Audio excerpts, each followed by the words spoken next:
अस्सलामुअलैकुम दोस्तों, welcome back to our channel find Urdu. Hallmark.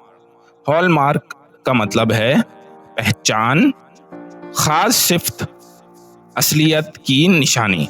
Hallmark का मतलब है कोई ऐसी खासियत या निशानी जो किसी शख्स या चीज़ की असलियत को साबित करे।